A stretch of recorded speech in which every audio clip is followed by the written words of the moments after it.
Good afternoon and welcome back to Nasdaq Trade Talks. I'm your host Jill Malandrino, Global Markets Reporter at Nasdaq. We've been coming to you live from day 2 of the Singapore Fintech Festival with nearly 70,000 fintech professionals joining us on site. For this segment, we have Simon Eglise. He's the co-founder and managing director of APAC for EC1 Partners. We're actually going to take a look at the talent pool within the fintech space and outlook. Simon, thanks so much for joining us. And we think about technology when we're at conferences like this, but to have the opportunity to speak with you about the talent that's out there is really unique.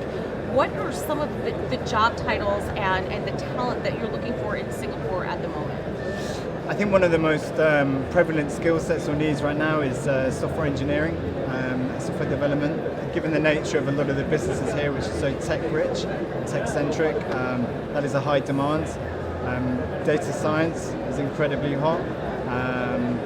And I think as companies obviously get attracted to Asia via Singapore, the need to create revenue, so through sales, is obviously quite hot as well. All right, now, do you envision that changing? What do you think will be the most in-demand skills or growth areas for 2020?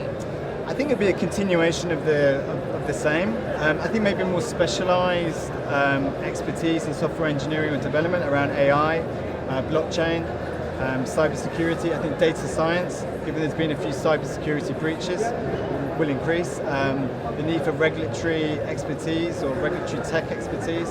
And I think as financial services or financial institutions try to push their digital aspects, that too will be hot. Customer success is also something where a lot of companies are trying to create this client experience. I think that will continue in a big way. It's really interesting to hear the sales role, like traditional sales role, become more of a client experience, success kind of role. The current status of the fintech job market in Singapore and Asia, would you say it's relatively strong, or companies actively hiring? I think recruitment is always quite a good barometer for the health of a market. I think there's a huge amount of hiring going on at the moment.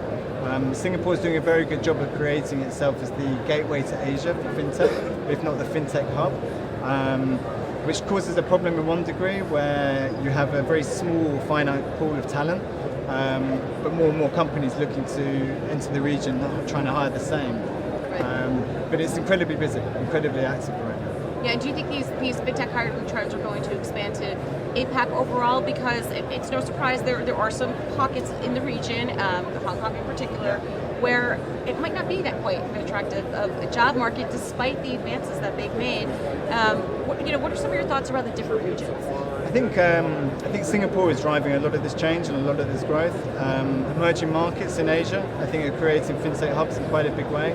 Malaysia, Vietnam, Thailand, and Philippines. I think with the uncertainty in Hong Kong, that plays into Singapore's hands a little in terms of maybe reinvestment of staff into Singapore. But I think the fintech drive is very much coming from Singapore. All right, Simon, thanks so much for joining us at the Fintech Festival. You. And thank you for joining me on Trade Talks. I'm Jill Malandrino, Global Markets Reporter at Nasdaq.